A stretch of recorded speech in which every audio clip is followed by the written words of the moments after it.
Here's a mindful man reading another episode of Apricot, entitled Pet Shop. As soon as Mary walked back into the room, carrying a tray of hot tea and more biscuits, Alf sprang back into his armchair and he fixed a false smile on his face. To Apricot's wise mind, he looked as fake and cold as a statue. But Mary smiled back. Maybe he's changed. Another shiver of fear ran up Apricot's back. Memories of his previous owner filled his mind, and Apricot scuttled back to the back of his cage. Apricot's mood improved only when Mary put some celery in his cage. It was one of his favourite snacks, and he happily munched on it, and momentarily forgot his troubles. He quickly looked over at Alf, dripping another biscuit into his tea. Apricot hoped that he would drop his cup with a loud splash, but unfortunately he managed to force it into his mouth just in time. Apricot was so tired after the celery and the busy day that he fell asleep. He was woken by the sounds of hoovering and heavy footsteps on the stairs. Mary was giving the place a good clean. Now that Alf has got his feet firmly under the table, thought Apricot. Alf had retired to his new bedroom and he was now sound asleep like a baby. Fortunately, his annoying snoring was being covered up by the loud rumblings of the hoover.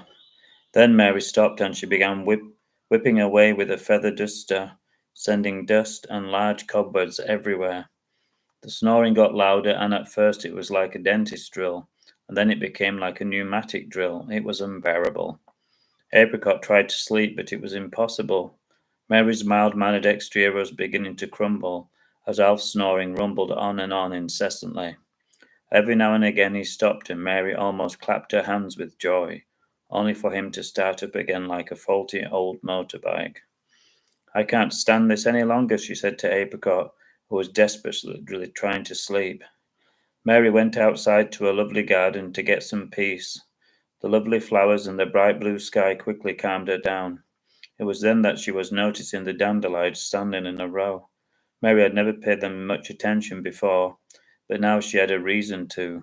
She had read that guinea pigs loved dandelions, so she quickly gathered a bunch of them up as a treat for Apricot. It lifted her heart for her to know how Apricot would be.